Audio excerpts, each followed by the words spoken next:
Tous les gens dans la rue levaient la tête. C'était comme si le monde s'était arrêté. Qu'est-ce qu'on fait dans un cas pareil? Il fallait qu'on monte pour aider les gens, il fallait qu'on monte là-haut. Le chef Pfeiffer met son équipement et je lui demande « Je peux rentrer avec vous? Je veux rentrer avec vous. » Pour la première fois, j'ai vu la peur dans les yeux d'un collègue. On ne voit jamais la peur dans les yeux d'un pompier. Je me souviens, j'alterne, je filme les gens et la tour devant moi.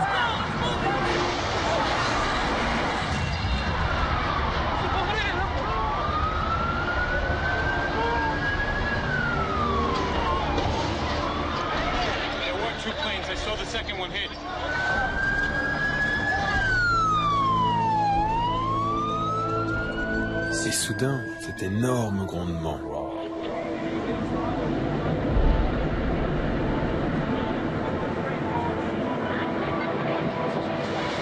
le monde me demandait « Qu'est-ce qui s'est passé ?» Je répondais « L'enfer. Voilà ce qui s'est passé. » Je n'ai même pas le temps de réfléchir. Je cours. Je sens quelqu'un me plaquer au sol, et puis c'est la poussière. Pour la première fois, je me demande si Jules est toujours en vie. Maintenant, je sais ce que c'est de penser qu'on va mourir. Jules et Gédéon ne voulaient pas faire un documentaire sur le 11 septembre. On voulait faire un documentaire sur un pompier. C'est comme ça que tout a commencé.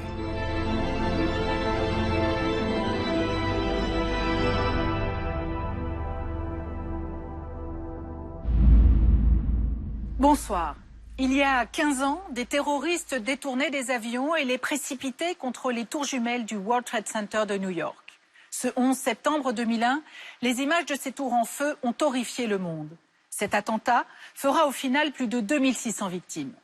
Ce jour-là, 2 journalistes français, 2 frères, Jules et Gédéon Naudet, tournaient un reportage sur les pompiers de New York quand le premier avion a percuté la première tour.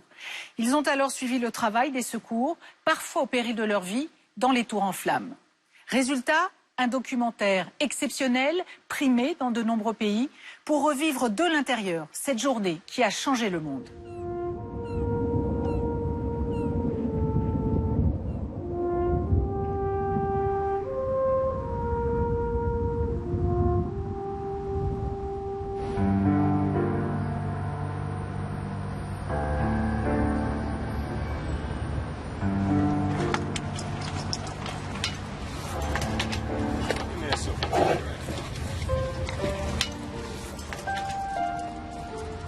Quand vous travaillez dans une caserne située à 7 rues des 2 plus grands gratte-ciel de New York,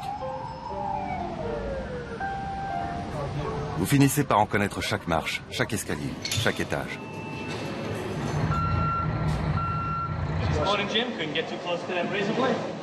Je m'appelle James Hanlon.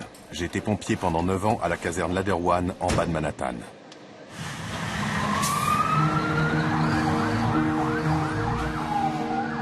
L'été qui a précédé le 11 septembre 2001, il nous arrivait d'aller au World Trade Center jusqu'à 5 fois par jour.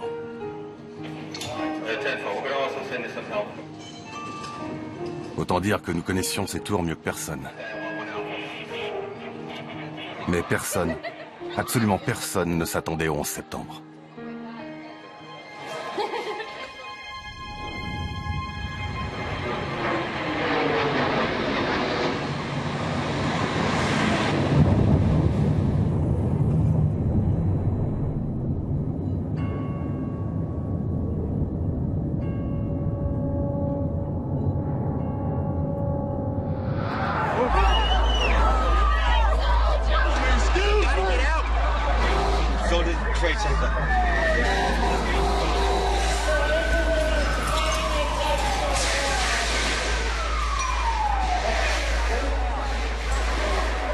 Ce jour-là, des gars de ma caserne, mes meilleurs amis, ont été parmi les premiers pompiers à entrer dans la tour numéro 1 après l'impact.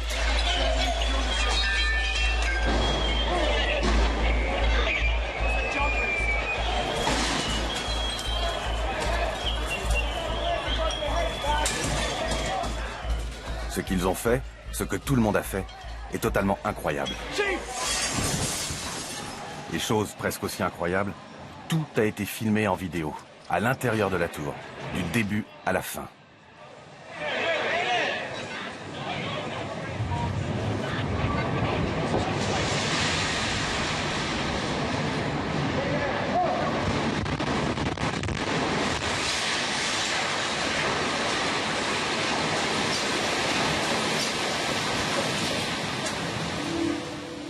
Cette vidéo a été tournée par deux frères, Jules et Gédéon Naudet, de vieux amis à moi. Ils sont réalisateurs de documentaires. On dit souvent que pour tout événement, il y a toujours un témoin. Ce jour-là, je pense qu'on a été choisi comme témoin. Ce qui est étrange, c'est que ce film, toute cette histoire, s'est déroulée un peu par hasard. Jules et Gédéon ne voulaient pas faire un documentaire sur le 11 septembre. On voulait faire un documentaire sur un pompier. C'est comme ça que tout a commencé.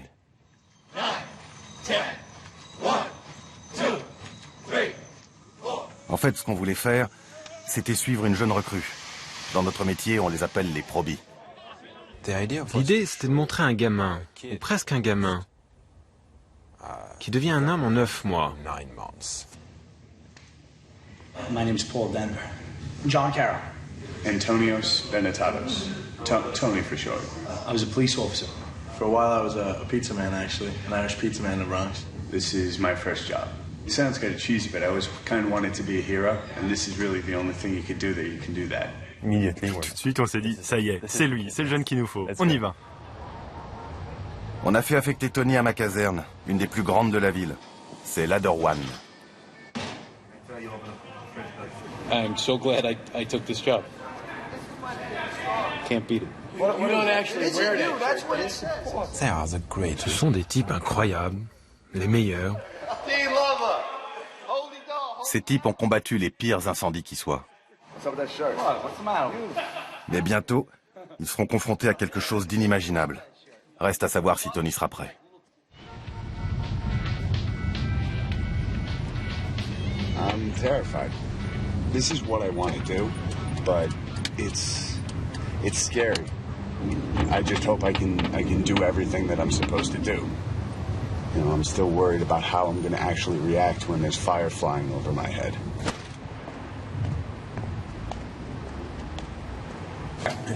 I want to make sure I do everything I'm supposed to do. En fait, un probi, c'est supposé faire un peu... We gotta do the sheets. We change the sheets in the mornings. un peu tout. More news and traffic coming up. It's 6:22.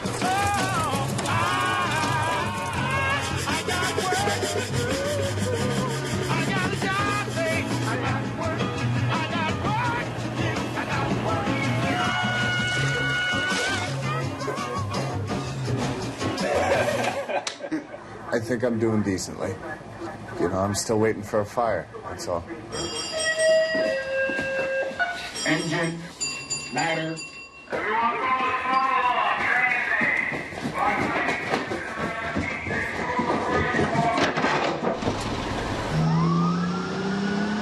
Should we grab that big long thing from the back too?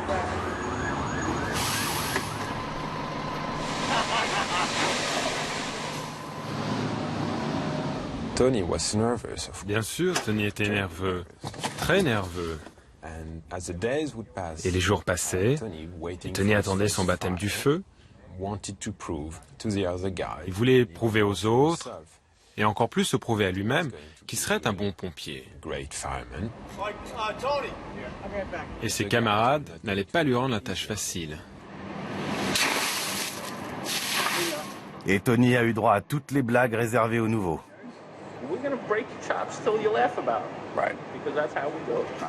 Mais avant de pouvoir l'aimer, ce métier, faut l'apprendre.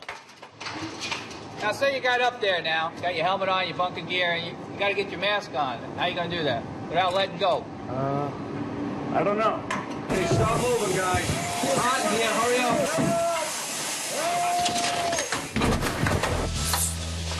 Now, say it. Hey, day today, baby. Yes. Okay, thank you. For 2 weeks, I got $672.25. Oh, you gotta be kidding me. You couldn't even buy a six-pack with that. Holy crap. It's starting pay, you know? If I wanted to get rich, I would have become a lawyer. But I wanted something that I'd be able to live with for the rest of my life. This I can live with. Et ils sont nombreux à penser la même chose. You need to get up in the morning and look yourself in the mirror and say you're doing something with your life. Somebody's in there. Hit the door. On fait son boulot et on risque sa vie pour aider les gens. C'est comme ça qu'on trouve sa place dans la grande famille des pompiers. How you doing, Jimbo? Huh? You doing pretty good? Yeah? I'm gonna go. Ah, this is a good song here.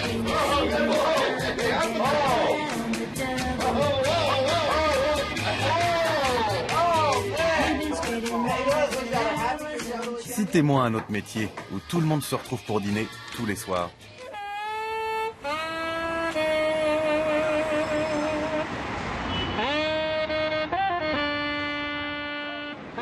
It's been 4 weeks, I think, 5 weeks, something like that. And I'm still no fire. But it'll come. Probably when I'm asleep and not ready for it. That's when it'll come. It's 2:30 in the morning, bro. You can sleep. You can. All right. Trust me. When the alarm goes off, they'll come and get you.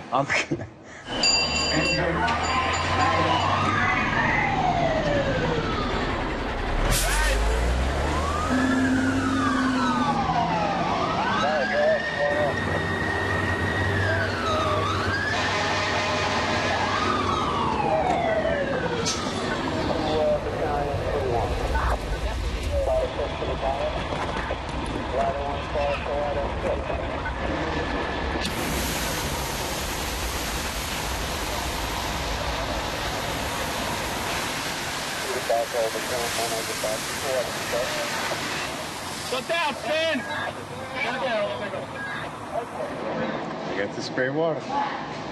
You're getting closer. There you are, Tony. Look, your first fire. And it was a car fire, no less. Hey, Chief, come see his first fire. If they're all like that, it's going to be a fun 20 years. Hey, there's fire over here. Here's the fire, see? Stretch a line, put out the stakes. Fin août, on savait qu'on avait une grande émission de cuisine, mais toujours pas d'incendie. Mais chaque fois qu'on en parlait aux anciens, ils nous disaient « Faites attention, un incendie, ça peut être très dangereux ».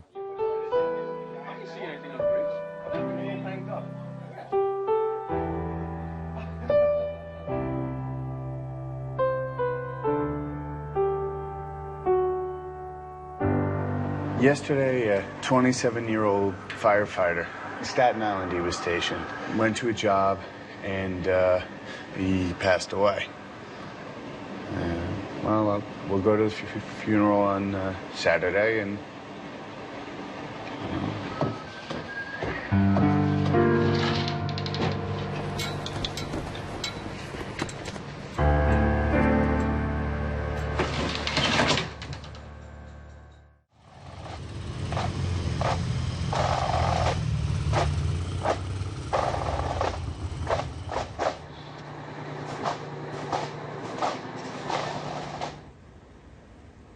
À l'époque, on n'imaginait rien de pire que de perdre un pompier. Quand j'y réfléchi, on était tous un peu naïfs. Surtout Tony. A bunch of the guys were talking about what different parts usually get them at the funeral. When the coffin went past, that was a little rough. I don't know. I hope it's my last one.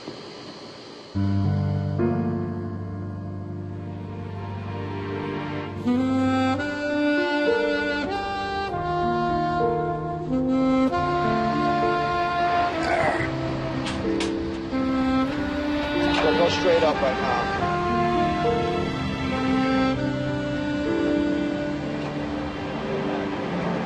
There's a lot of things going on at all times, you know? Shit's hitting the fan, the roof starts to collapse, you gotta get off. You know, you gotta really improvise. Right. You know what I mean? Right. Basically, you have to be on the top of your game. Right. You're not the OV. You're on the top of your game. This is not a joke, this job. You know? Right. It's a lot of things to think about, you know? And tunnel vision, focus, really, because that's what's going to keep you alive, and that's what's going to give you the opportunity to help anybody else. Right. Ready to go down?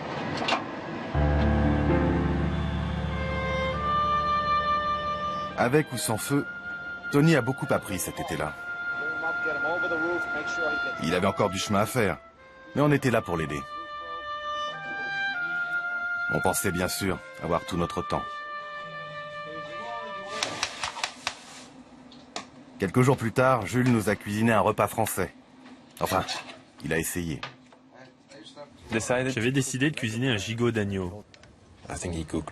Il n'en a fait qu'un, mais il aurait dû en faire au moins 5.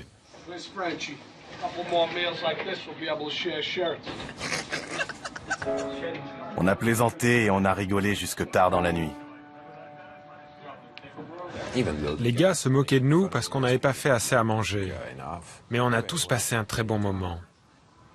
Et surtout, on commençait à se faire accepter.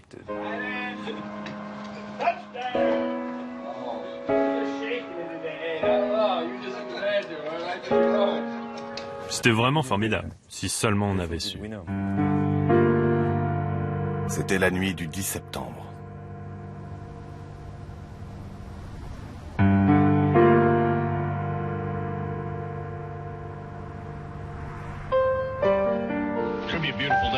Sunshine throughout, low humidity, really a splendid September day. The afternoon temperature about 80 degrees, great weather for the primary election. Tonight, clear and cool. Je sais, ça fait cliché. Mais c'est vrai que le 11 septembre a commencé comme n'importe quelle autre journée. Moi, j'étais de repos. 13 hommes de ma caserne étaient de service.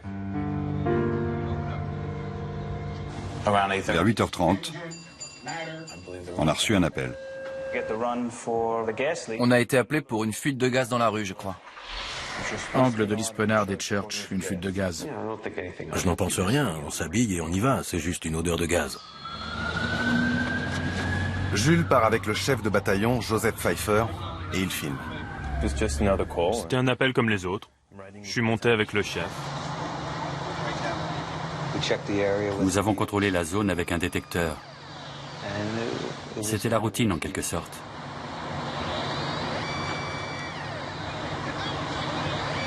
« 8h46. Il était 8h46 quand tout a basculé.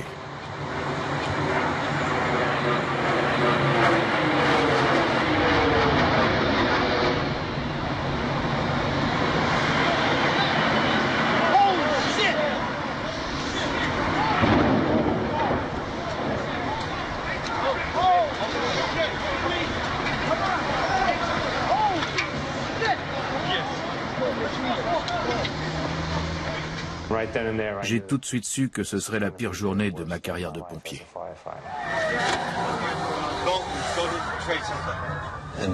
J'ai su tout de suite que ce n'était pas un accident. C'est le chef Pfeiffer qui a été le premier à faire un rapport officiel.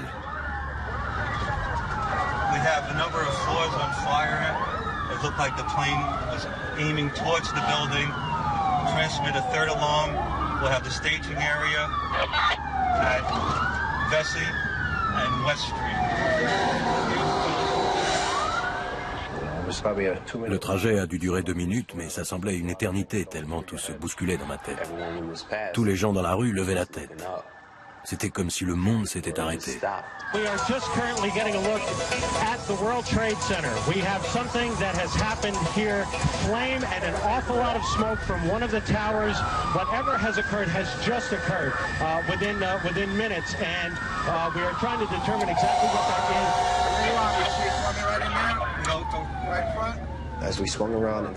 En arrivant devant le World Trade Center, je me suis dit, là c'est grave.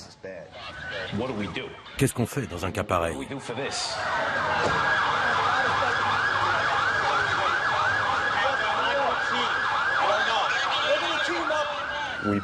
On se gare juste sous l'auvent de la tour numéro 1 du World Trade Center.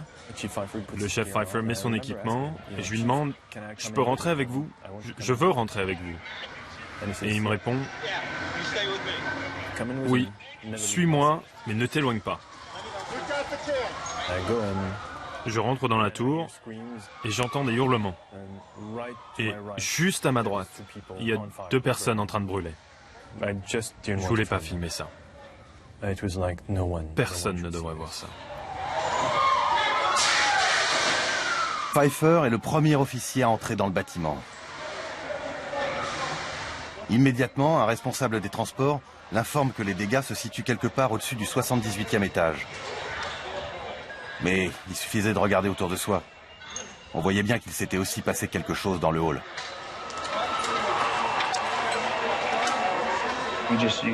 Toutes les vitres avaient été soufflées. C'était comme si l'avion s'était écrasé dans le hall.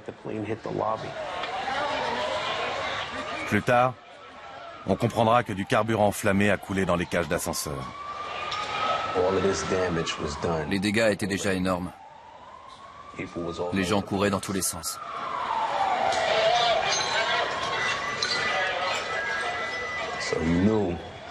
On savait que ça serait encore pire dans les étages.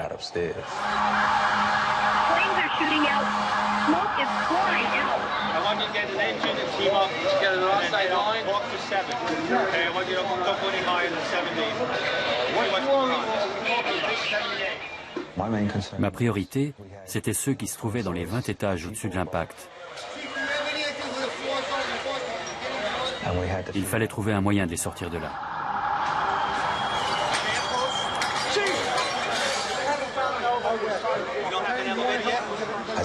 Et aucun ascenseur ne marchait.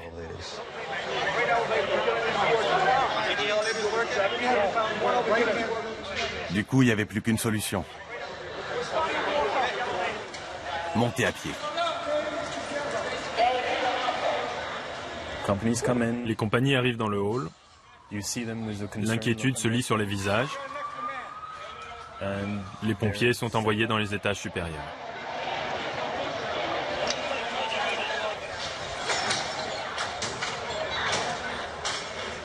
Un pompier, avec son équipement complet, soit 30 kilos, met environ 1 minute pour grimper un étage.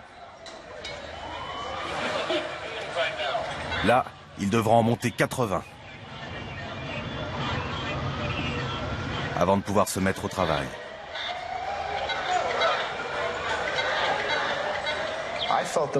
J'étais sûr qu'on allait réussir à éteindre l'incendie. Tout le monde paraissait confiant. En tout cas, moi, je l'étais. On se disait, ok, on a 10 ou 20 étages en feu, on va y arriver. On va monter là-haut. There are fire crews just screaming into this area from every conceivable direction. Entre-temps, les principaux chefs des pompiers ont rejoint le chef Pfeiffer. Ils installent le poste de commandement et ils envoient leurs hommes dans les étages. Je regarde autour de moi et à chaque fois, je découvre de nouveaux visages. J'en connais certains. Il y a le chef Ponti, un homme formidable, cheveux blancs, moustache, le grand-père idéal. Je me souviens avoir vu le lieutenant Foddy, qui était affecté à la compagnie numéro 9. Il me dit bonjour, puis il monte. Parmi ceux qui sont montés se trouve le lieutenant Kevin Pfeiffer, responsable de la brigade Engine 33. C'était le frère de notre chef. Je me souviens qu'on s'est regardé, qu'on a échangé quelques mots. C'était surtout le regard qui disait « ça va être très dur ».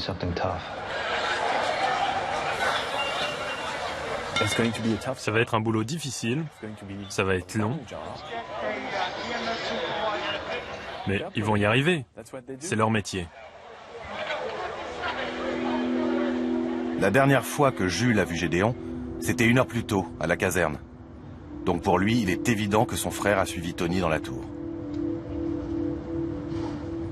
Quand on s'est rendu sur les lieux de la fuite de gaz, j'étais persuadé que Gédéon était avec nous. À notre arrivée au World Trade Center, je pensais qu'il était monté immédiatement avec les pompiers. Pour moi, mon frère est dans les escaliers. Gédéon était effectivement avec Tony. Engine 7, ladder 1. This is Firefighter Bernatatos. Mais Tony était toujours à la caserne. No, I was off duty. Il avait reçu l'ordre d'y rester. Everybody's been recalled. All available units must come back to the firehouse. Pendant que Tony essayait de gérer les appels téléphoniques, Gédéon, avec sa caméra, est parti vers le World Trade Center. Il était certain que son frère se trouvait à l'intérieur et il voulait absolument le rejoindre. Ce qui reste vraiment gravé dans ma mémoire, ce sont ces gens que je croise et que je filme. Je me souviens, j'alterne, je filme les gens et la tour devant moi.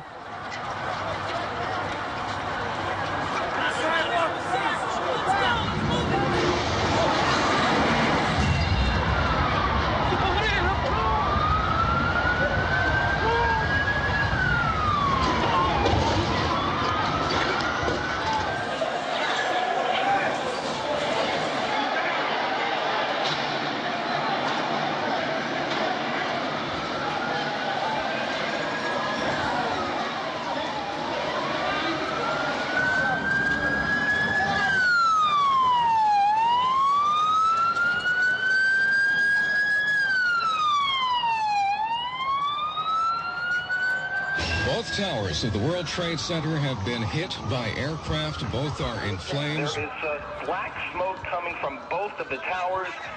It's a horrific scene here. There's debris flying through the air. Mayday. There were two planes. I saw the second one hit. It hit the other tower. Tout ce qu'on savait, c'est qu'un deuxième avion avait frappé et que de nombreuses personnes étaient prises au piège.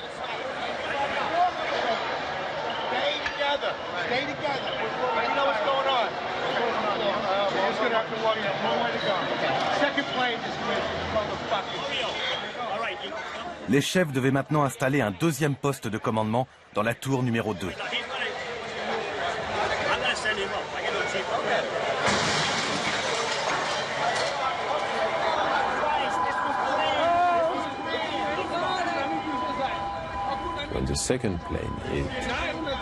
Quand le deuxième avion s'est écrasé, alors j'ai vu la peur. Elle était sur tous les visages.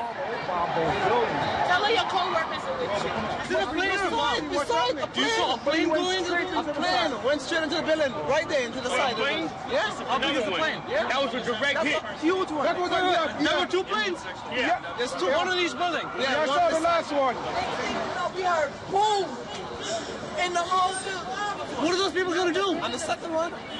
All the elevators are blocked out. Well, the staircases must still be, right?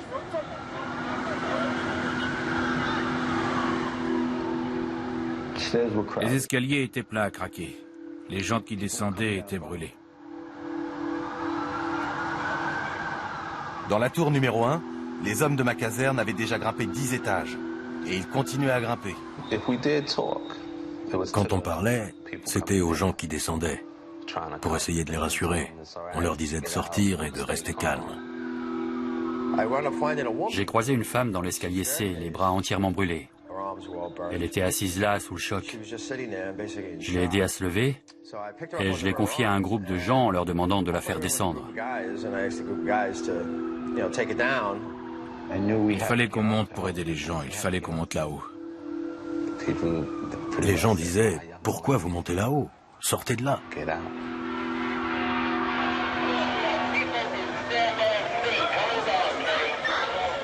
Leur priorité était d'évacuer tout le monde. C'était ça. Faire sortir le plus de monde possible.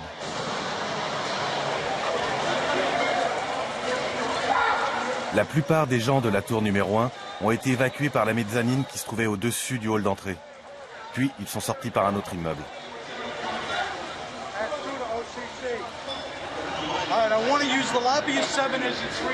Les chefs ne voulaient pas les faire passer par les portes du hall, à cause des débris qui tombaient. Et à cause des gens qui sautaient par les fenêtres.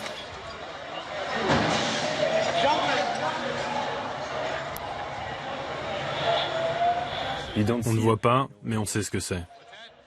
Et à chaque fois qu'on entend ce bruit, c'est une vie qui s'éteint. On ne pouvait pas l'ignorer. Et ce bruit était tellement fort.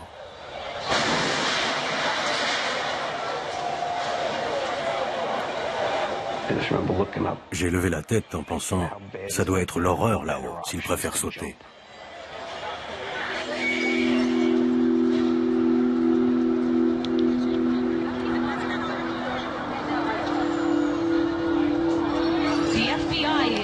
Investigating reports of a plane hijacking before these crashes we're telling you about at the World Trade Center towers this morning. Des débris des 2 tours et des débris d'avions avaient atterri à plusieurs rues de là.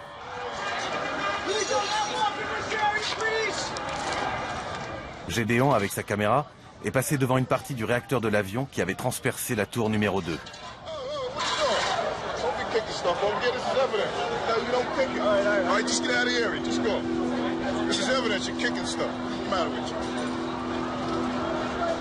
Mais impossible pour lui de s'approcher davantage du World Trade Center s'il n'était pas accompagné d'un pompier. Le mieux à faire, c'était de repartir en direction de la caserne et de trouver un moyen d'entrer en contact avec Jules. We're just getting word now. One of the 2 planes was hijacked after takeoff from Boston. This is 2 airplanes have crashed into the World Trade Center in an apparent terrorist attack on our country. We now have reports of a fire at the Pentagon. Fire at the Pentagon being reported this morning. I was just saying that the officials are calling this an act of terrorism. They're saying that's clearly what it is, clearly not an accident. Quand je suis arrivé à la caserne, Tony était toujours seul. Et il n'avait aucune idée de ce qu'il devait faire.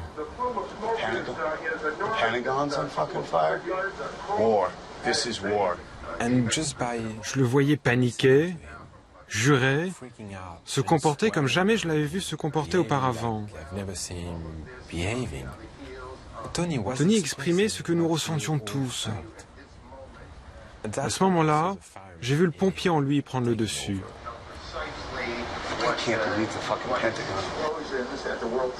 Tony n'avait qu'une envie, y aller.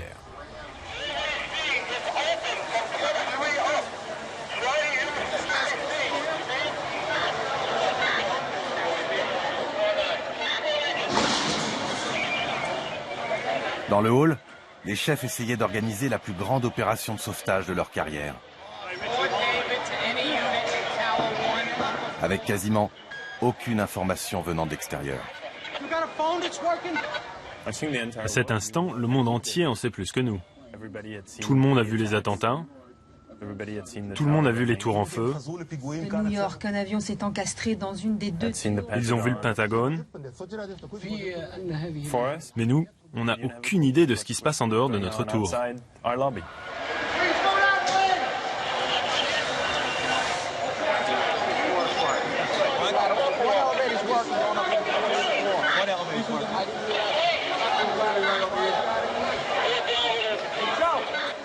L'endroit ressemble à une ruche. Tout le monde travaille au téléphone, à la radio. Les chefs essayent d'obtenir des informations. Ils envoient des hommes dans les étages.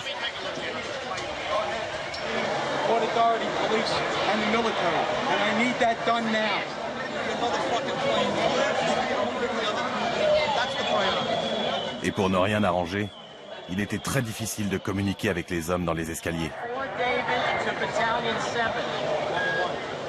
Le système interne de communication de la tour avait été détruit par le crash. Il ne restait plus que les radios des pompiers. À présent, ils sont des centaines et des centaines de pompiers à utiliser leurs radios.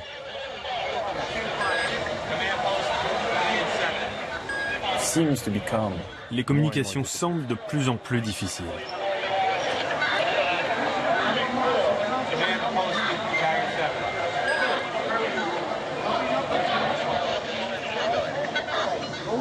To base. Please provide me again with your location. Is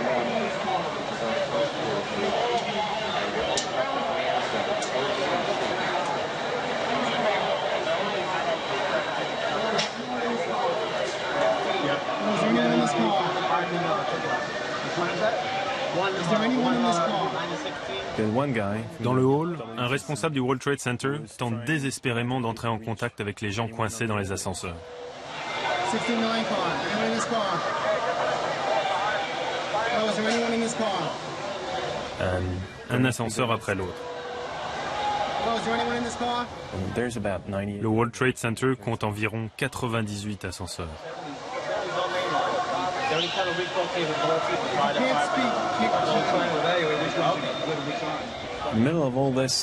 Au milieu de tout ça, soudain, l'un d'entre eux ouvre ses portes. Et on voit en sortir des gens qui n'ont aucune idée de ce qui se passe. Ils étaient coincés là depuis la collision du premier avion.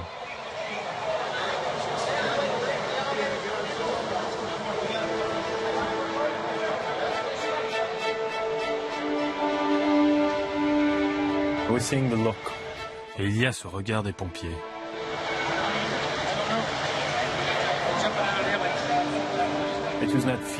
Ce n'est pas de la peur. Ils se disent, qu'est-ce qui se passe? L'incrédulité. Ça m'a fait paniquer. Ça m'a vraiment fait paniquer.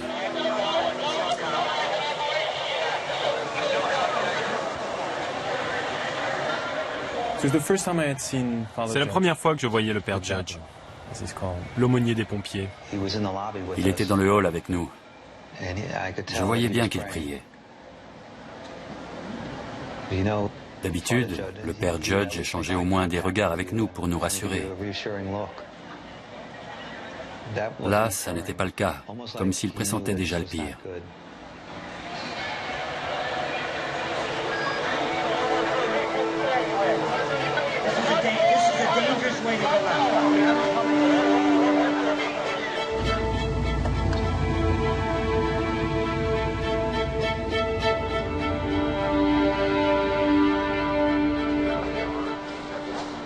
Pendant ce temps-là, à la caserne, les pompiers qui n'étaient pas de service commençaient à arriver.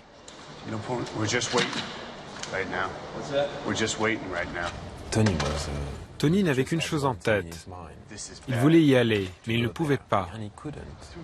Et c'est à ce moment-là que le chef Burns est arrivé. Larry Burns était entré chez les pompiers en 1957 et il avait terminé sa carrière comme chef de bataillon. Je ne pouvais pas me contenter d'attendre, il fallait que j'y aille. Et vous savez pourquoi? Ce sont mes pompiers, ce sont mes tours, c'est ma ville.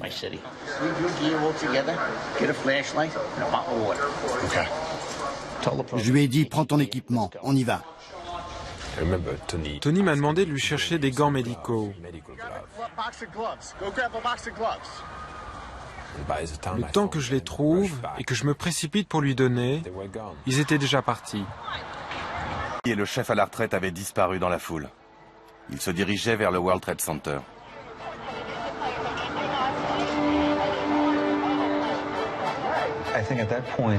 À ce moment-là, le hall d'entrée était presque vide. Nous n'étions plus que quelques-uns à discuter des différentes stratégies à adopter.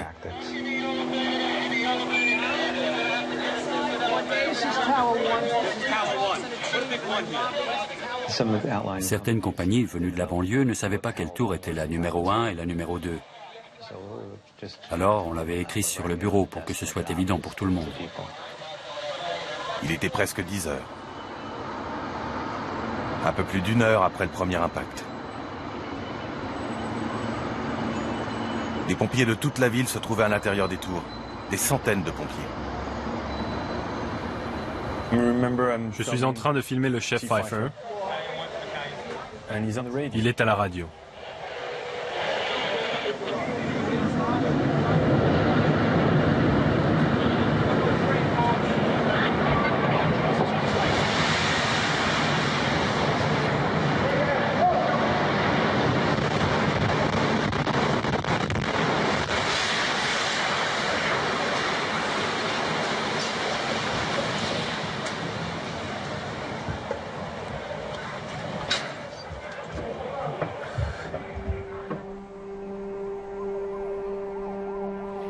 A situation that started bad just gets worse and worse and worse. The World Trade Center, South Tower, which was hit by a plane and wrecked by an explosion approximately an hour ago, has totally collapsed. What happened?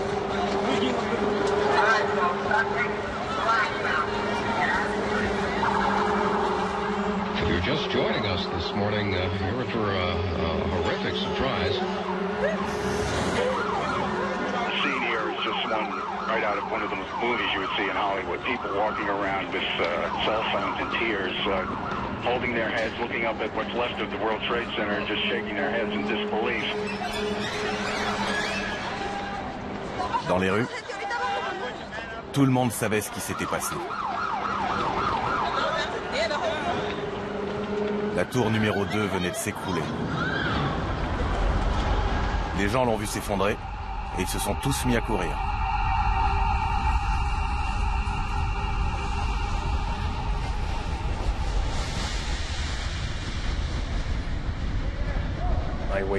J'attends. Le temps s'écoule comme au ralenti.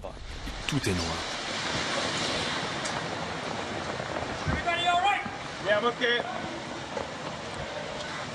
How's the way out of here? Là, je me dis, bon, je ne suis pas mort.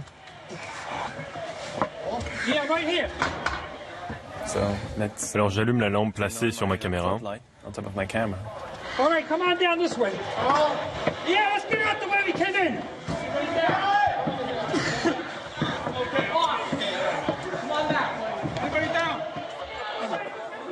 À l'intérieur de la tour numéro 1, tout ce que savent Jules, le chef Pfeiffer et les autres pompiers, c'est que quelque chose de terrible vient de se produire.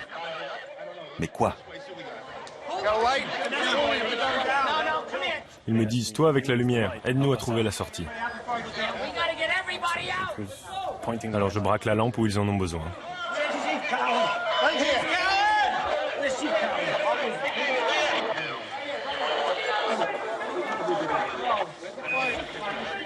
Et subitement, je vois le chef Pfeiffer. Tower 1, all units, evacuate the building. Command post to all units. Il donne l'ordre d'évacuer immédiatement, très calme, il ne perd pas de temps. Pour lui, c'est une précaution. Il se passe quelque chose de grave, on fait sortir tout le monde. Au ton de sa voix, j'ai su qu'il s'était passé quelque chose d'anormal, qu'il était temps de sortir de là. Je me souviens d'avoir dit aux autres, bon, maintenant on est tout seul. Et pour la première fois, j'ai vu la peur dans les yeux d'un collègue.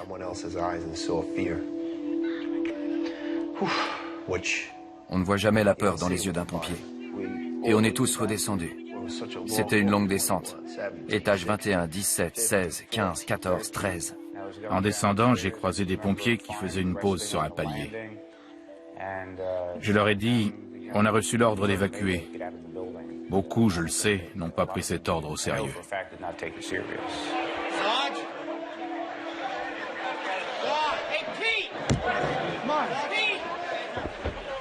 Je ne suis même pas conscient de filmer. J'ai simplement ma caméra avec moi et je dirige la lumière où ils veulent. J'oriente la lampe pour aider quelqu'un et je me rends compte que c'est le père Judge.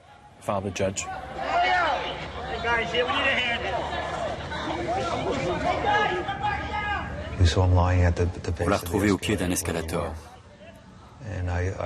J'ai ôté son col, j'ai ouvert sa chemise, j'ai cherché son pouls, mais il nous avait quittés. All right, we got 4 guys. Top of the escalator. Top of the escalator. Top of the escalator.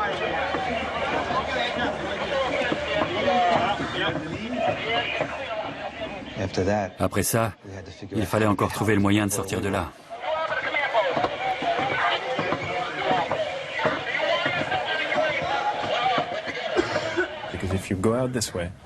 On ne peut pas emprunter la sortie qui est juste devant nous. Les gens sautent toujours par les fenêtres.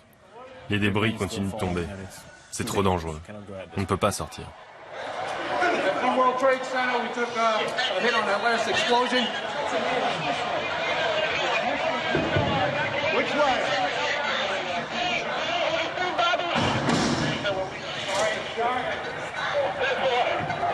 Can we get out here? Out this way, too? Le chef Pfeiffer demande aux hommes qui portent le père Judge de ne pas bouger. Je leur ai dit, je reviens, attendez-moi ici. Je vais voir si la passerelle est toujours là. Le chef Pfeiffer est parti vérifier l'état d'une des passerelles qui menait hors du World Trade Center. Si elle était toujours debout, ce serait la meilleure solution pour sortir.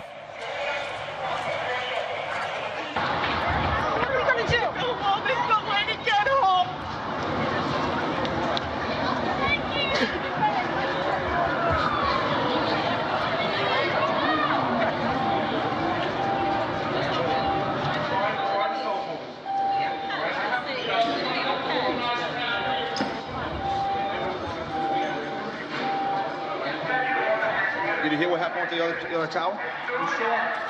See the tower collapse? The top or the whole thing? Looks like the whole thing. We'll head down together.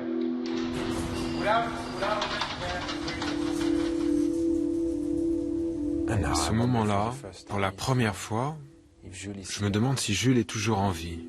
Jusque-là, je n'y ai jamais pensé.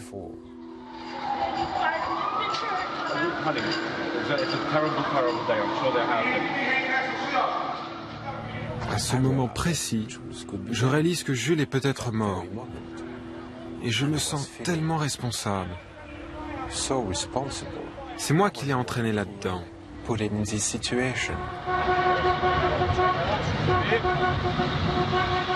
faut que je trouve Jules.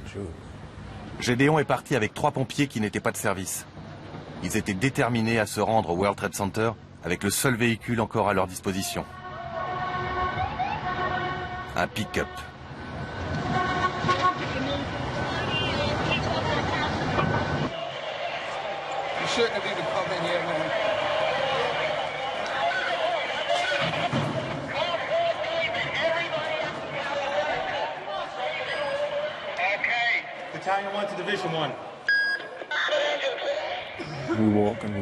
On marche et on marche encore. On entend des SOS à la radio et on commence à se dire que la situation doit être pire qu'on ne pensait. Tous ces appels d'urgence, toute cette poussière et surtout ce bruit.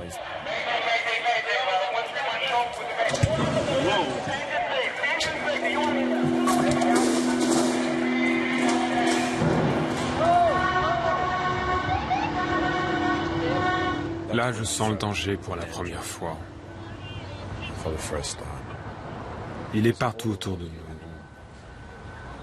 C'est comme si chaque cellule de mon corps me disait « Tu devrais pas être là ».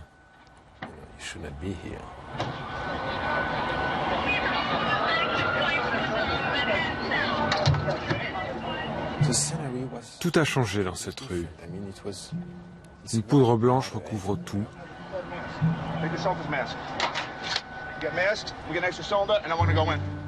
Juste quelques personnes, ici ou là. Et cette espèce de silence.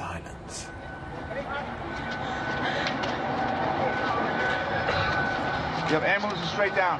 Of course, there's no word on casualties.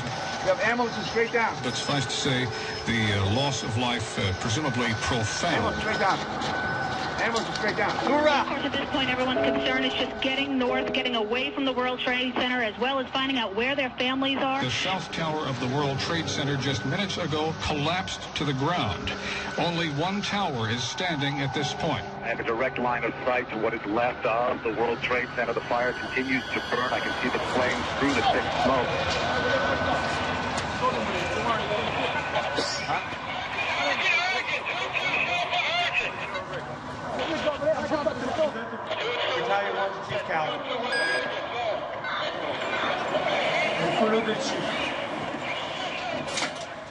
Entre-temps, le chef Pfeiffer avait trouvé une sortie. Il essayait de contacter les hommes restés dans le hall. Pas de réponse. On a retraversé la passerelle en direction du World Trade Center, en essayant toujours de les joindre par radio, sans y parvenir.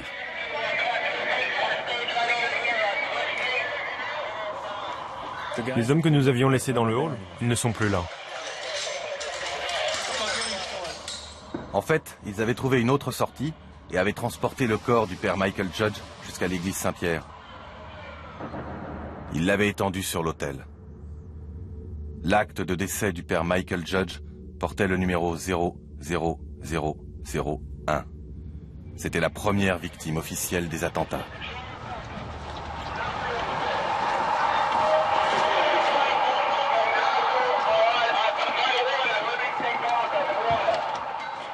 Le chef, son adjoint Eddie Fady et Jules ont fini par sortir, en passant sous la passerelle qu'ils venaient de traverser. Ils découvrent alors un spectacle totalement ahurissant et ne comprennent pas d'où viennent tous ces gravats. Il y a des débris partout et la poussière recouvre tout le quartier. On lève la tête et on constate que la tour numéro 1 est toujours là, intacte. L'autre, on ne la voit pas, mais pour nous, les deux tours sont toujours debout. Personne ne nous informe, on comprend rien.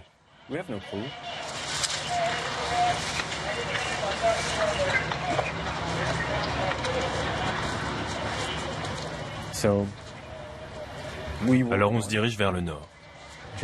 On essayait de comprendre ce qui avait pu se passer et on tentait de s'organiser. Mais on sentait qu'il valait mieux pas s'éterniser.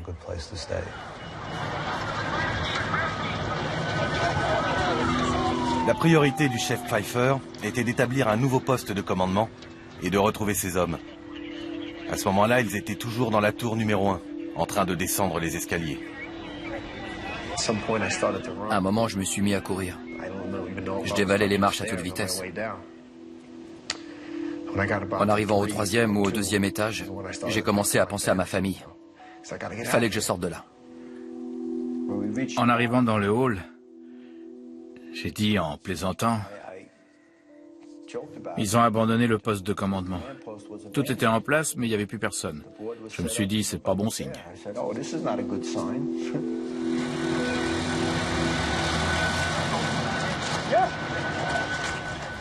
Je sais qu'ici, il n'y a rien que je puisse faire. Je ne suis pas un pompier, je n'ai aucune qualification médicale, je suis un simple civil. Mais en tant que caméraman, là oui, je peux faire quelque chose. Et c'est témoigner de ce qui se passe. Alors le caméraman prend le dessus et je me concentre sur mon travail. Gédéon s'était approché le plus près possible de la tour.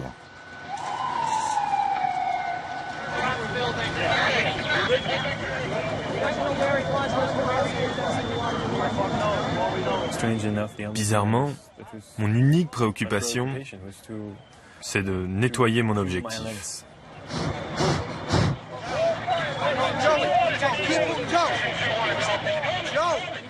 Jules était toujours avec le chef Pfeiffer, qui réfléchissait à la suite des opérations. Les hommes de ma caserne venaient d'atteindre le hall d'entrée, et ils se dispersaient. On marchait, on était dehors, on se sentait en sécurité. Malheureusement, des gens sautaient par les fenêtres. On les voyait s'écraser sur le sol autour de nous avec les débris de l'immeuble.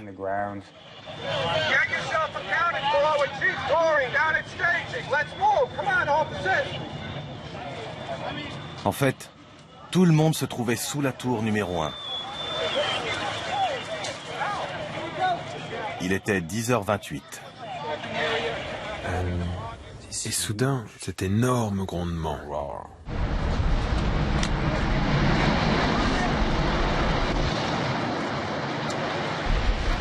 Je n'ai même pas le temps de réfléchir. Je cours.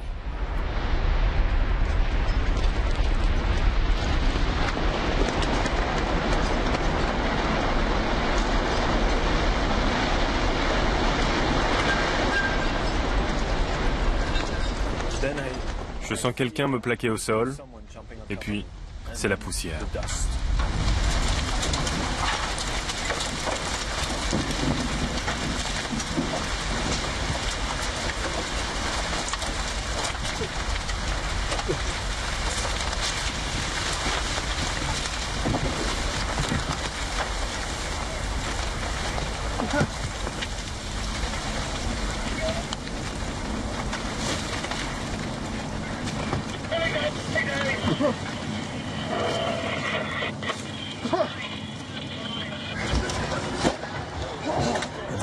À ce moment-là, je sais que je vais mourir.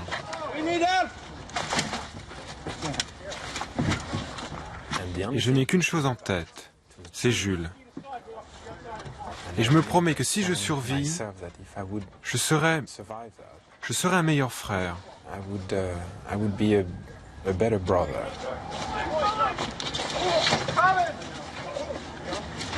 Let's go before the car blow up. This way.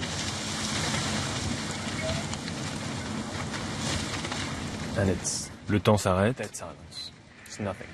Plus d'appels radio, plus un bruit, rien.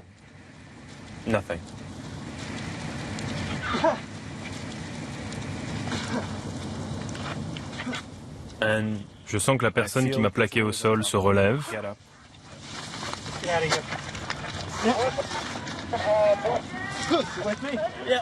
Je reconnais la voix du chef Pfeiffer et je me rends compte qu'il s'est mis sur moi pour me protéger.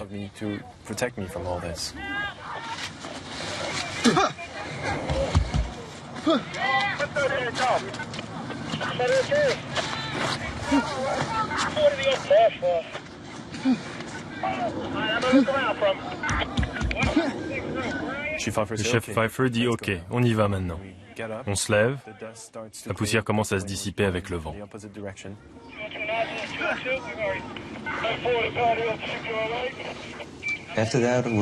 Après, j'ai essayé de contourner le pâté de maison pour retourner sur place et voir ce qu'on pouvait faire.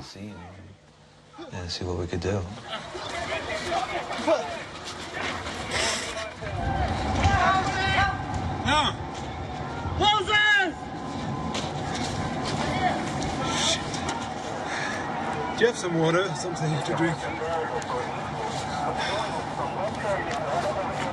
Thanks. Open your mouth, because I need the water too.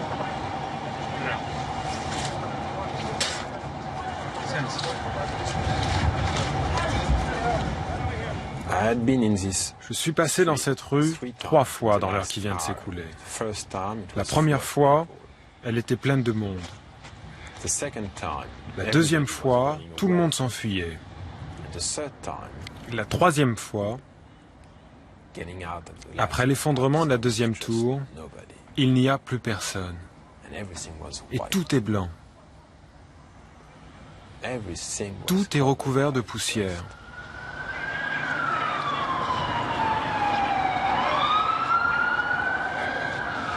Holy shit. It was the most surreal scene I have ever seen. I cannot describe what took place. It is a scene just not to be believed. The smoke's still billowing. What we do have is a lockdown. You can't get in, you can't get out, you can't go up, you can't go down. Je réalise que je suis toujours au milieu de la rue et j'aperçois un café qui semble ouvert au coin. Yeah, we're getting on too now. Okay. Guys.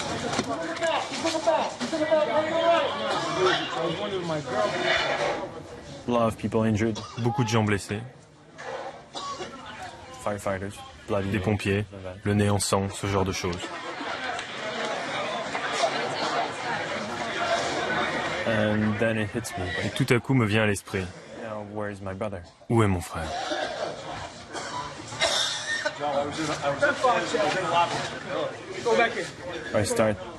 Je suis en train de me rendre compte que j'ai sûrement perdu mon frère.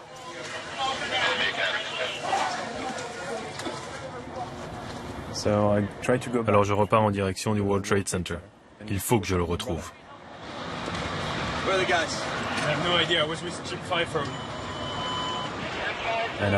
Je marche au milieu de la rue et un flic s'approche de moi et me demande avec qui je suis. I'm with the chief of Battalion 1.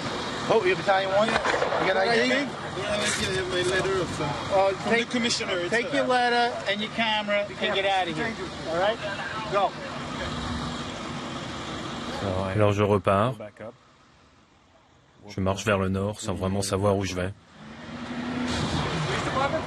No, I'm making a documentary on the fire department. Come on, this ain't fucking Disneyland. Let's go.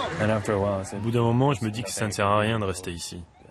Je dois retourner à la caserne. Ils ont peut-être des nouvelles. Gédéon est peut-être là-bas. Mais à ce moment-là, Je suis persuadé que mon frère est mort. Et je craque.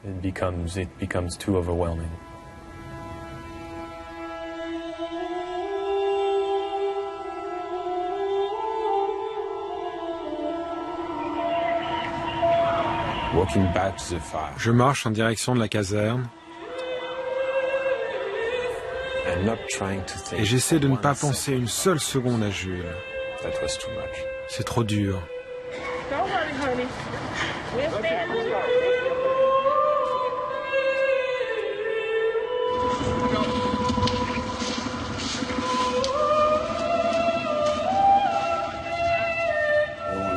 Tout le monde me demandait « Qu'est-ce qui s'est passé ?» Je répondais « L'enfer. Voilà ce qui s'est passé. »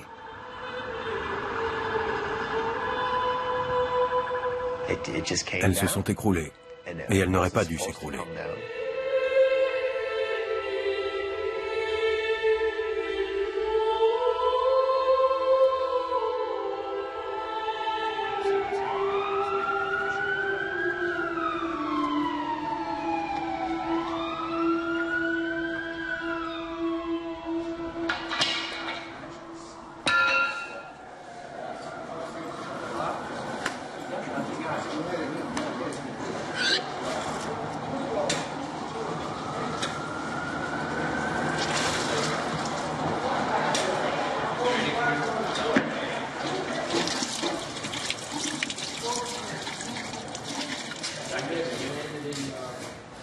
C'est pas facile d'être un survivant.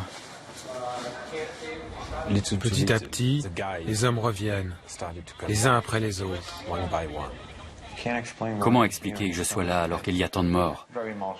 C'était très intense, beaucoup d'hommes pleuraient. On était émus et déboussolés.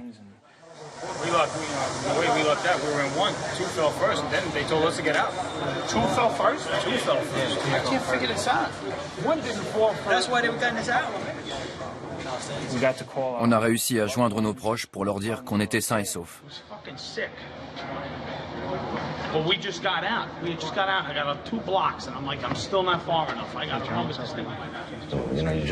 On avait juste besoin d'être tous ensemble.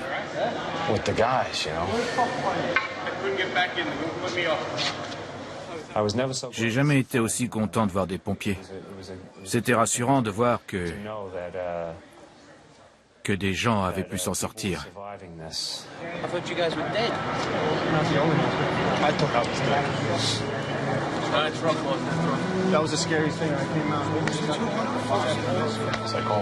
Je me suis dit, mon Dieu, est-ce que je suis content de te voir. On a eu beaucoup de chance. Je ne crois pas que ce soit de la chance. C'est un miracle qu'on soit là. Un miracle. Ce n'est pas un mot que les pompiers utilisent très souvent. Surtout pas un jour comme celui-là. Mais comment appeler ça autrement? L'un après l'autre, les hommes sont arrivés. Sains et saufs.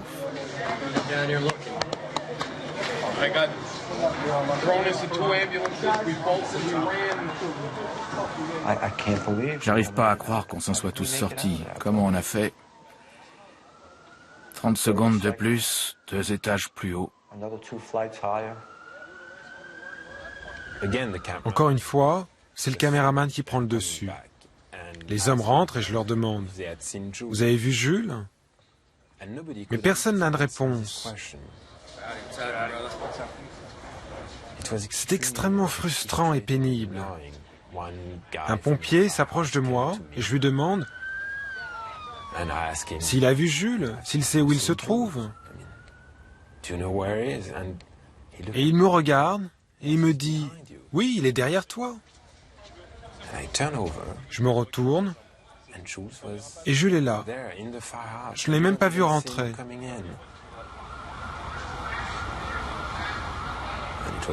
C'était comme si je le voyais pour la première fois.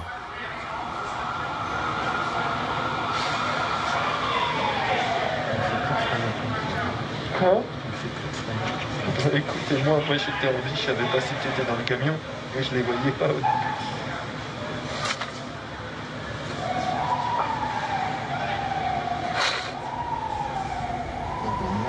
Je lui demande s'il va bien. Il me dit que oui. Il me dit qu'il était à l'intérieur de la tour pendant tout ce temps. Maintenant, je sais ce que c'est de penser qu'on va mourir. Et je lui dis, j'ai filmé le premier avion et je n'ai pas arrêté de filmer. Et est-ce qu'il te reste des cassettes? Unbelievable. Good to see you. All right, you okay? Yeah. Yeah. Close? Under. Yeah. Okay, good. All right. Good, all right. C'était un véritable miracle. Oh, fuck, man. We're worried about you. You don't know what happened to you guys. Oh, God. Everybody's all right. Everybody's accounted for. Right here. You got everybody? Everybody's accounted for? Ils sont tous rentrés à la caserne, les uns après les autres. Tous, sauf un.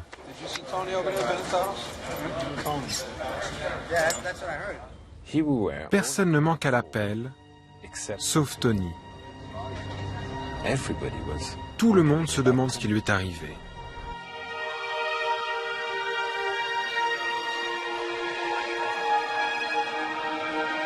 There is not anything recognizable of what were the two trade towers, nothing standing out from those clouds of dust at this time.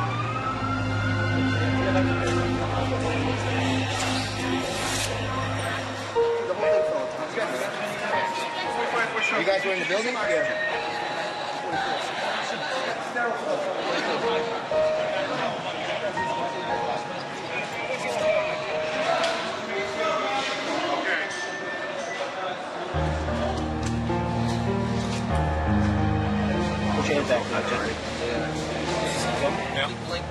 Oh, that day. Ce jour-là, tout a changé.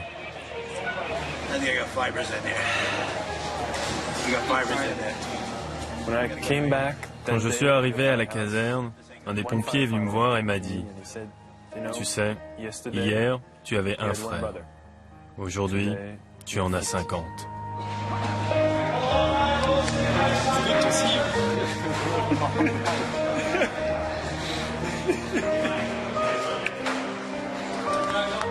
C'est tellement difficile de décrire les émotions qu'on a ressenties ce jour-là.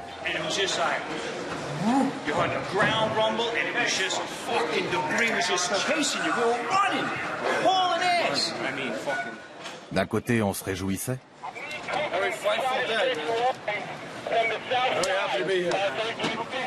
Parce que les gars de notre caserne s'en étaient tous sortis.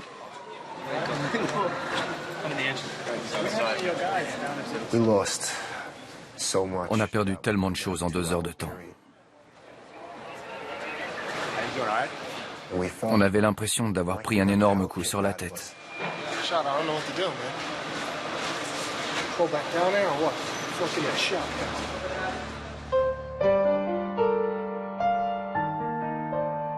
Et d'un autre côté, on savait que des centaines de pompiers, des milliers de personnes étaient mortes dans ces tours.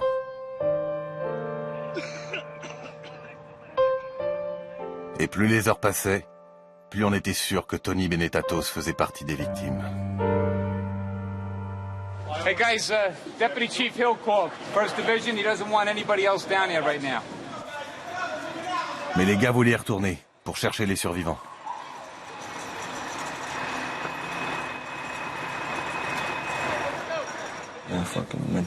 C'est ça la mentalité des pompiers.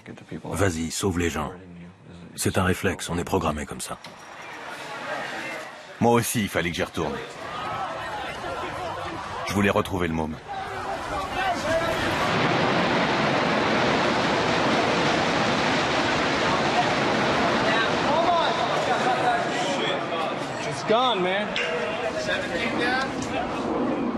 Je suis arrivé au moment où l'immeuble numéro 7 du World Trade Center s'est effondré.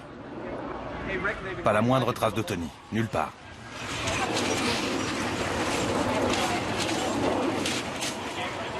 Il devait être 18h, quasiment 9 heures après le début des attentats, quand Tony est arrivé.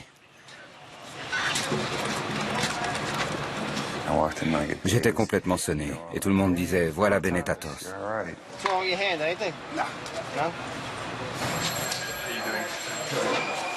You okay? Yeah, I'm all right. What happened on your end? I was in the building. Were you? Is everyone from the house? Everyone?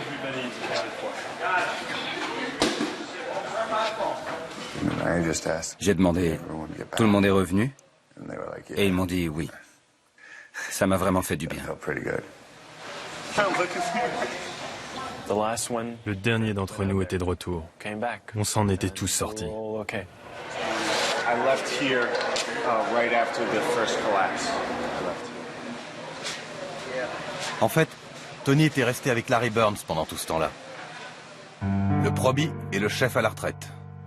Ils étaient sur place quand la tour numéro 1 s'est écrasée. J'ai inspecté tous les camions. Certains étaient écrasés.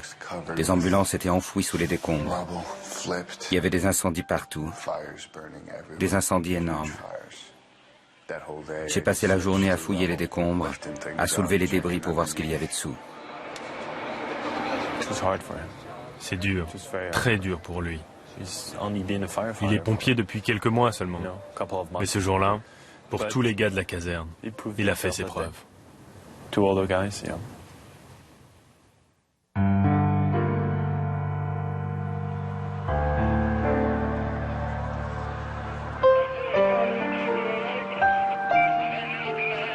On s'est posé tellement de questions ce jour-là. Qui nous avait attaqués? Comment? Pourquoi?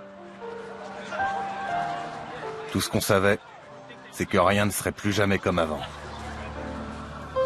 Et puis, ces images qui reviennent sans cesse.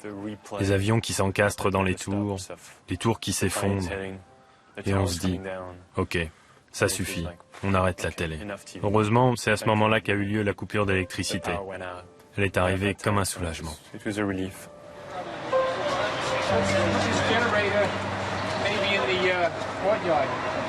And then we'll hook the lights into it.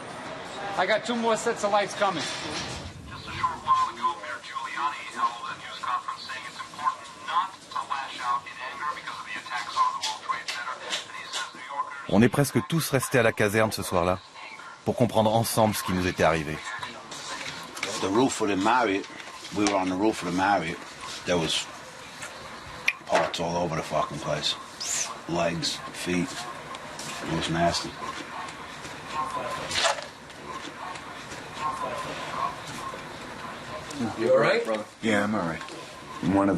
Ce qui m'a marqué plus que tout ce que j'ai vu, c'est quand je me suis assis à côté de Ted. Il avait l'air vraiment mal. Il m'a dit, Tony, tu sais, il pleuvait des corps. Rien qu'à sa façon de le dire, ce mec avait traversé l'enfer. Good evening. Today, our fellow citizens, our way of life, our very freedom came under attack in a series of deliberate and deadly terrorist acts. On était complètement déprimés. Des centaines de pompiers, des milliers de civils étaient morts. Le temps de souffler une allumette, d'appuyer sur un bouton, terminé. Les tours s'étaient écroulées. Fini.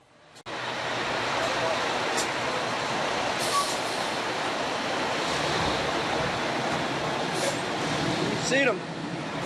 It's hard to believe they're not there. They're not there. C'est vraiment arrivé, pas vrai? C'est pas comme si je pouvais fermer les yeux, les rouvrir et voir réapparaître la tour. Elle n'est plus là.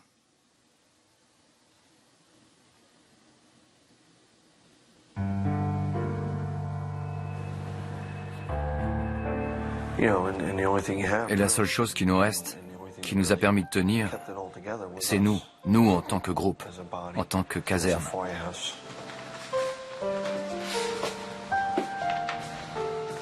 Vers minuit, on a envoyé Tony mettre le drapeau en berne. Une fois de plus.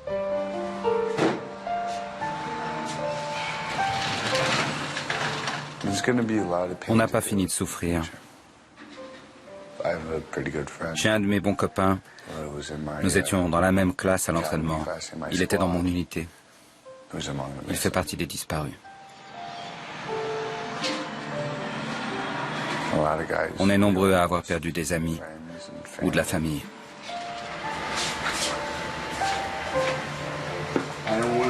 have to put that thing at half-mast again for the rest of my career. That's it.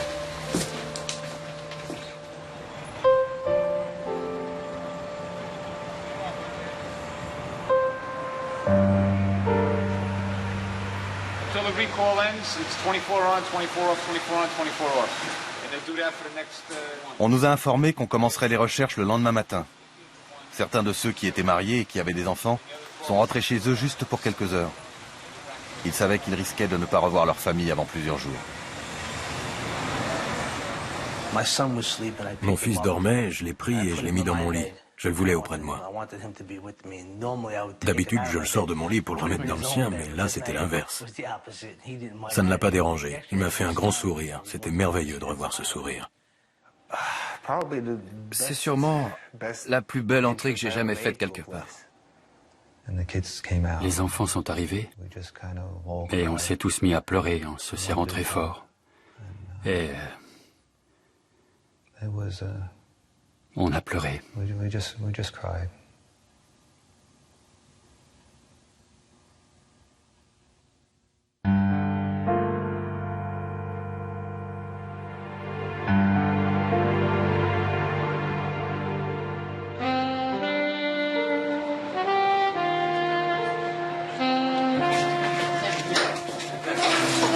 Two athletes right here.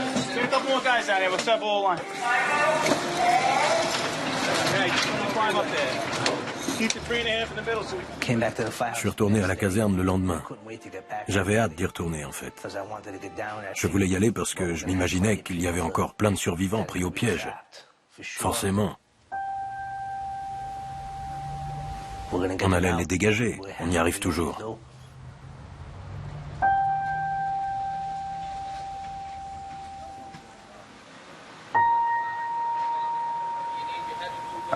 Je pense qu'aucun de nous avait repris ses esprits. Focus on what you're doing today. I mean, time enough in a couple of weeks to really take in what happened to our guys. But today you must focus on what you're doing.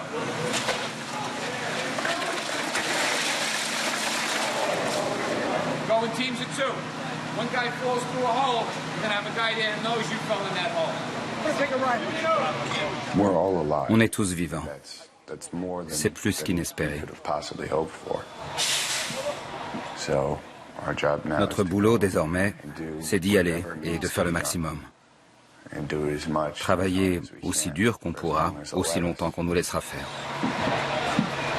Certains ont pris un bus pour se rendre sur le site que les médias appelaient déjà Ground Zero.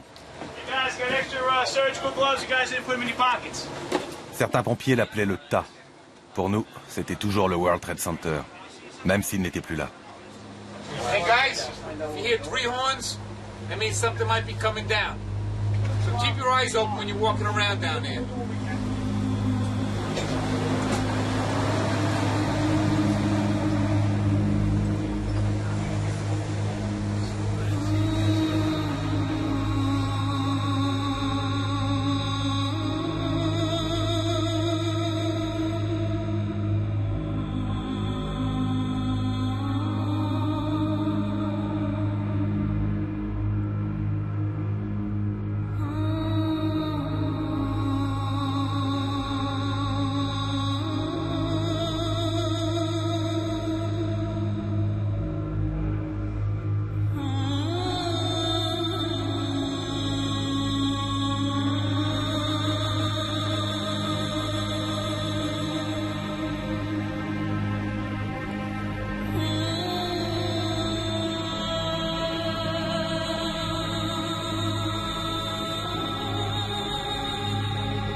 Et j'ai pris conscience d'une chose que j'avais toujours voulu ignorer. À quel point le monde peut être cruel.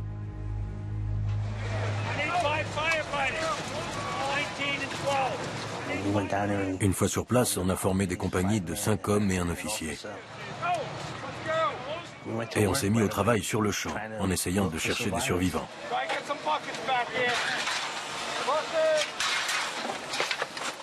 Les gars creusaient et se passaient les seaux à toute vitesse. Ils creusaient comme des fous.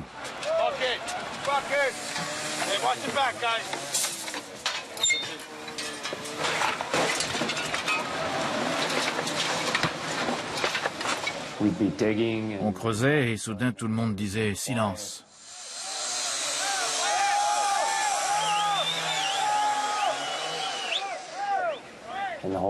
Tout le site devenait silencieux et tout le monde regardait.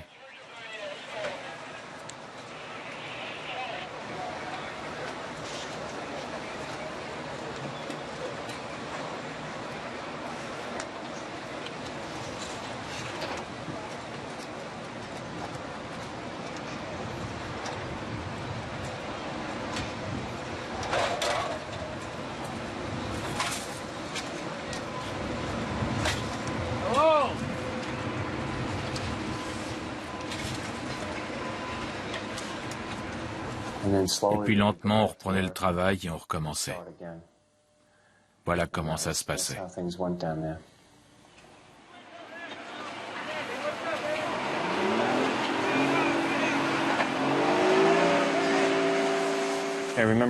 La première fois que je retourne là-bas, j'ai l'impression d'être aux portes de l'enfer. Selon le règlement, Jules et Gédéon n'auraient pas dû se trouver sur le site.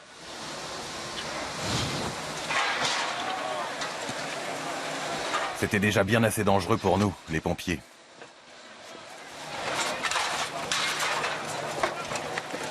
À chaque pas, on risquait de faire une chute de 10 ou 15 mètres.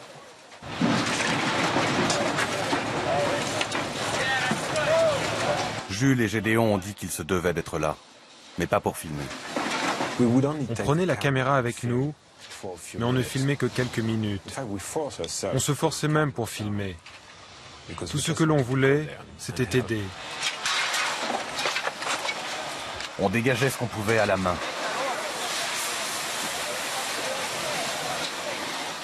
Ensuite, les métallos découpaient les poutrelles et les déblayaient. Et nous, on recommençait à creuser.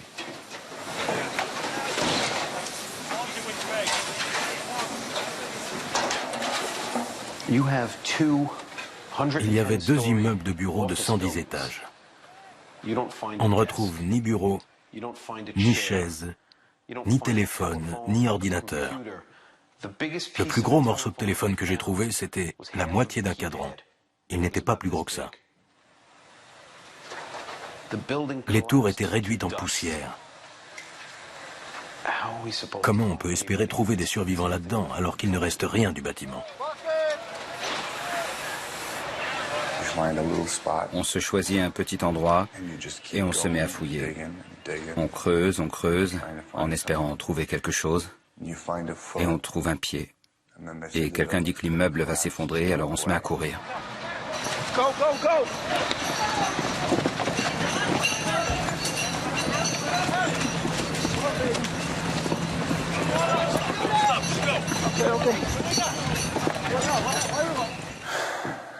Et puis, on revient et on recommence à creuser.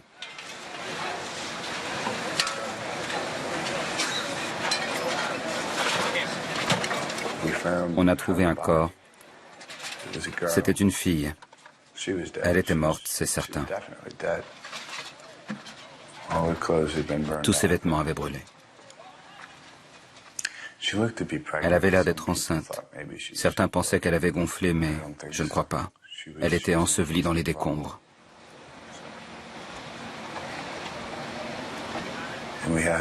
On l'avait à moitié dégagée. Le sac dans lequel on place les dépouilles était prêt et on nous a dit de courir. Alors on a couru.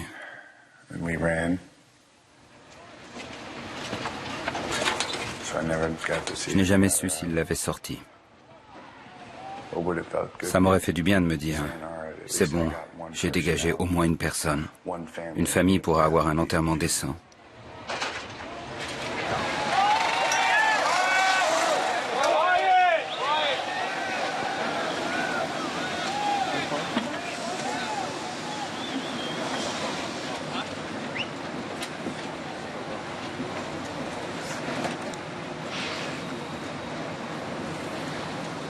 La première équipe a travaillé 24 heures d'affilée. Durant tout ce temps, une seule personne a été retrouvée vivante. Une seule. C'était plus que décourageant. C'était même difficile à admettre.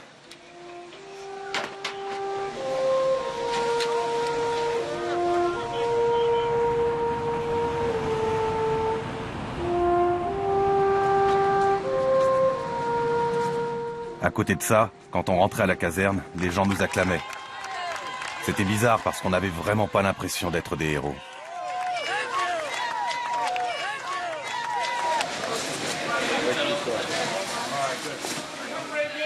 Tous les jours, des inconnus arrivaient avec des provisions. Somebody said that you could still use towels, so that's the end of the towels. Thank you very much. I know it's early in the operation here, but I just wanted to thank everyone for all the hard work that they've been doing.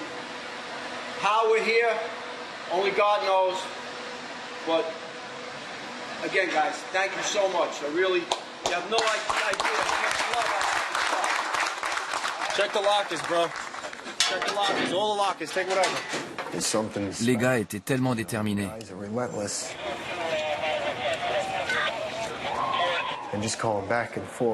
Ils faisaient des allers-retours, ils avaient des clous plantés dans la main, des entailles, du sang partout. Ils mettaient juste un pansement et ils disaient « On y retourne, on va voir ce qu'on peut faire pour arranger les choses. »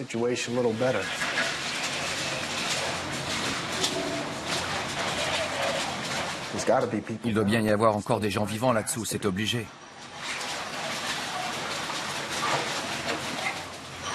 On a essayé de garder espoir. On a cherché partout. On s'est même glissé dans les magasins du sous-sol et dans les couloirs du métro.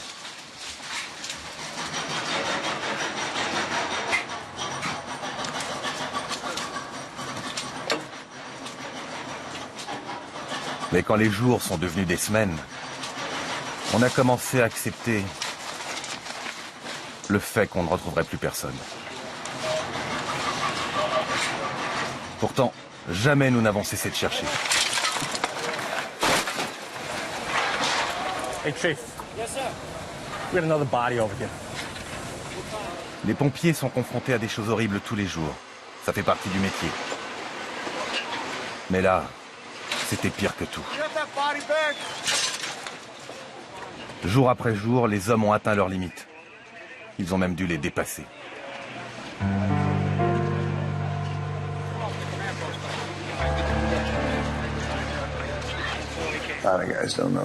Beaucoup se demandent s'ils vont continuer à faire ce métier. Pour moi, c'est soit ça, soit l'armée. Pourtant, ce que j'aime, c'est sauver des vies, pas les prendre. Mais après ce que j'ai vu, si mon pays décide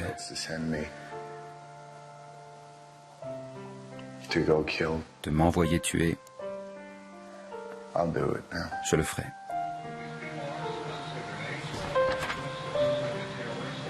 Tous les soirs, à l'heure du dîner, on annonçait la liste des pompiers morts.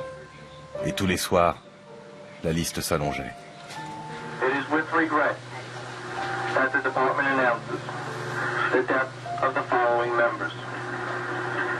Battalion Chief John P. Williamson. Firefighter William Henry. Firefighter Eric T. Allen. Firefighter Manuel Mojica. Firefighter Lawrence J. Virgilio. Firefighter Timothy Haskell. Firefighter Thomas P. Hannison. Firefighter John A. Ventura. Firefighter Sean Bennett.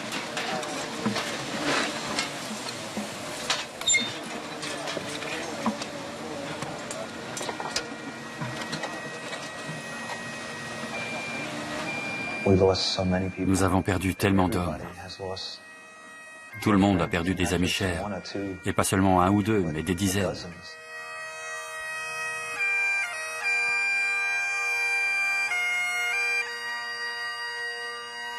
Chaque jour, ou presque, il y avait une cérémonie funèbre pour quelqu'un qu'on connaissait. Parfois 2 ou 3 cérémonies. Parfois 4.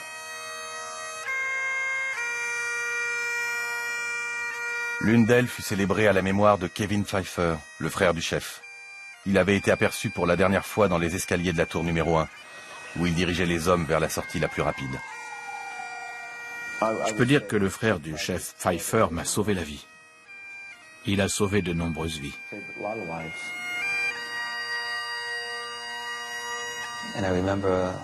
Je me revois descendre West Street. Et je me souviens à quel point mon frère et moi, on aimait être ici, à faire ce travail. Et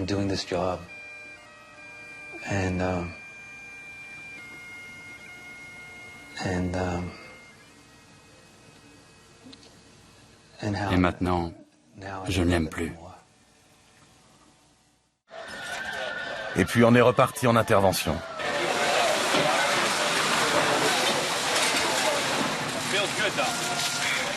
On a recommencé à se faire des blagues, et on a fait de notre mieux pour reprendre goût à notre métier.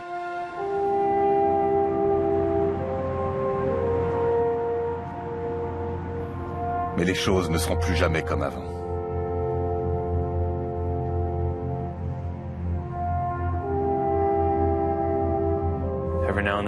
De temps en temps, je me pose encore la question.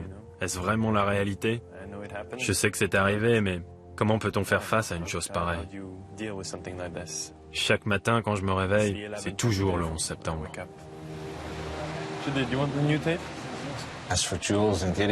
Quant à Jules et Gédéon, quel étrange dénouement. Au début, ils sont venus me voir pour me proposer de tourner un documentaire sur un jeune qui devient un homme pendant sa période d'essai de 9 mois.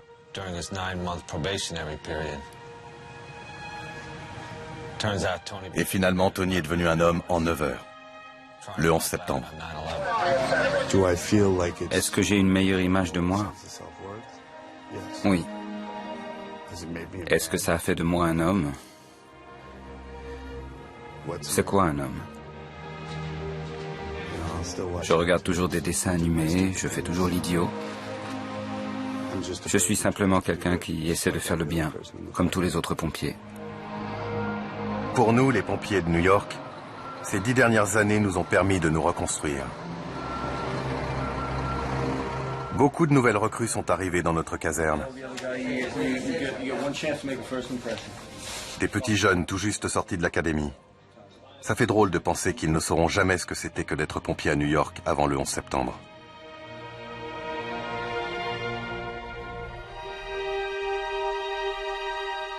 Ils ne comprendront jamais tout à fait ce que nous avons perdu ce jour-là.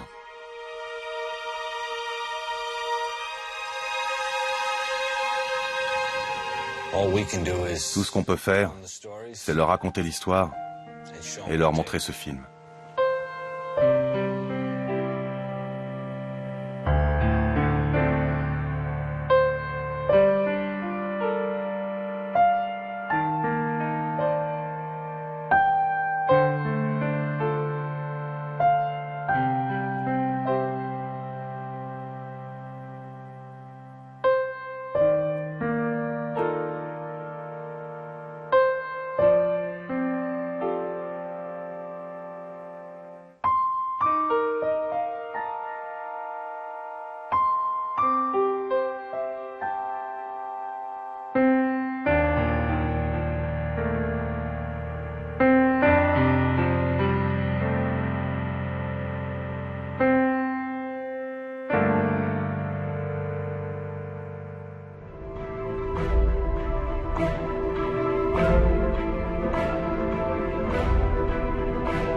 L'attentat du 11 septembre reste à ce jour le plus meurtrier jamais commis dans l'histoire et nous savons aujourd'hui, 15 ans après, que rien ne serait plus comme avant. Je vous remercie de nous avoir suivis et vous souhaite une bonne fin de soirée.